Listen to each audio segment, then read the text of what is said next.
This training session covers how to enter a new hire into the Clear Benefits system. There are 3 ways to enter employee data. 2 ways involve uploading or importing the data. One using an Excel template provided by Clear Benefits. The second way, the client provides a file that meets the file specifications provided by Clear Benefits. The second file does not need to be in Excel format. The third method involves manually inputting the employee data. On the Clear Benefits system, under the Employees tab, under the Add New sublink, when you click on the sublink, the Add Employee Basic Information screen appears. The fields displayed on this screen may be set up under the Admin tab.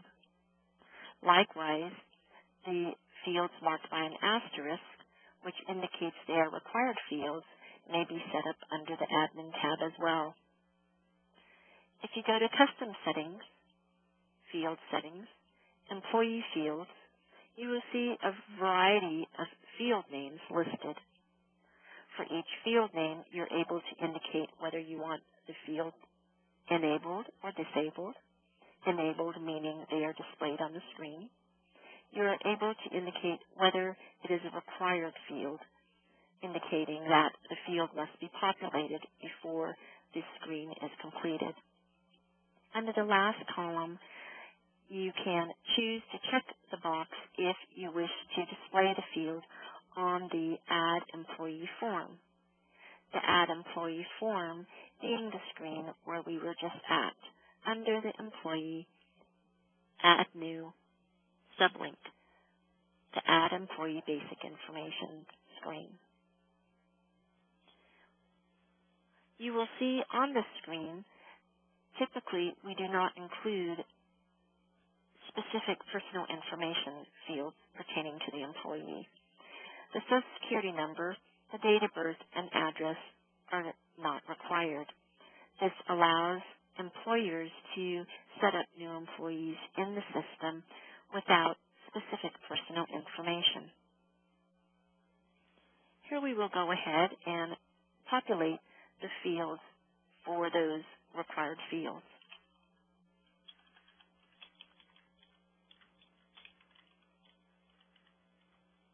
We will select the division, location, and class of the employee, and these values are set up under a different tab and covered under a different training session. We will enter a hire date. I will enter my work email address for theirs.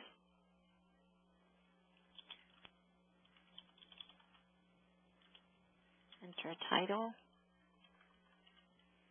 salary, pay cycle, payroll group.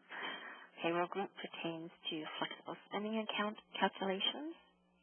In this case, the supervisor field has been set up as a required field. Some employers like to have the EEO information included and set up as required, but again, that can be customized under the Admin tab. The user ID, password, and account status are all required fields at the bottom of the screen. We recommend using the employee's email address as the user ID, as each user ID must be unique within the Clear Benefits system. The password must be a minimum of 6 digits. 1 digit must be a letter. Another digit must be a number.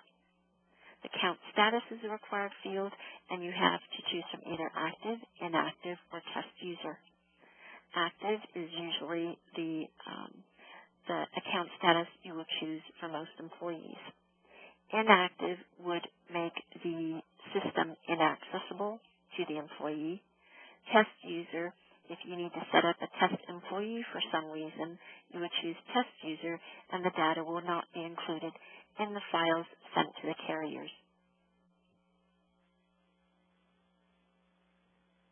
click the Finish button, and the new hire checklist screen appears. The due dates for each of the tasks that need to be completed for the new hire are displayed in the second column. The description of the task is displayed in the first column. And you may send a reminder email, select yes or no, and it will be select all yes or select all no if you use this top feature.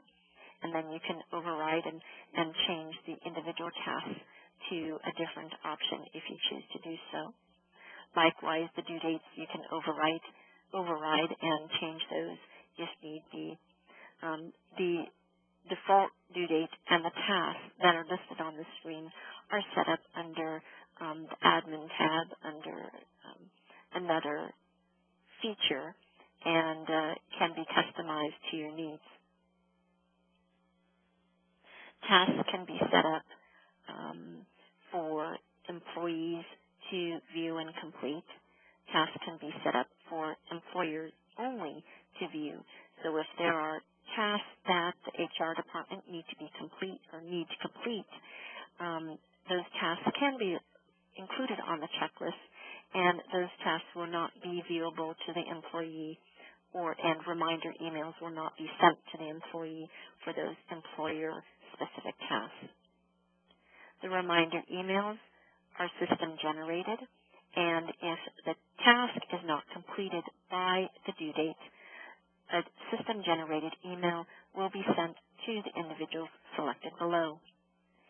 The individuals you may select from include the employee, the broker users of the system for this company, and also the employer users of the system for this company. In this case, I would like the checklist reminder to be sent to the employee and also to myself as the employer. I click the Finish button, and the Welcome Email screen appears. The Welcome Email screen can be customized under the Admin tab as well.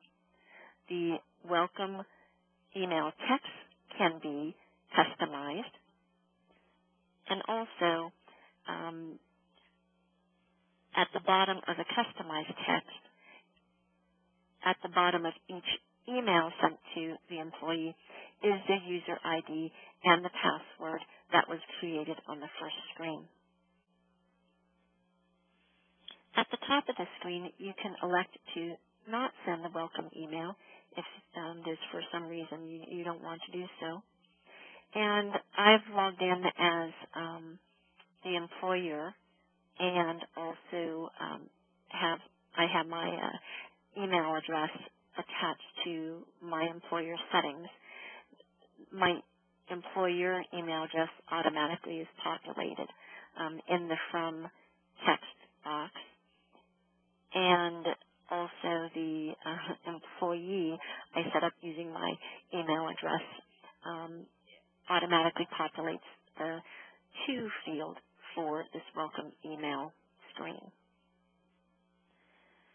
The subject heading of the welcome email is also set up under the Admin tab, and here you're able to indicate if you want to attach a file or files to this email sent to the new employee.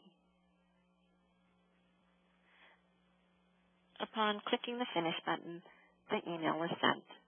And here you see the new employee, Bill Smith, is listed as a new employee or an employee of the company now. That concludes the training session for adding a new hire to the Clear Benefits system.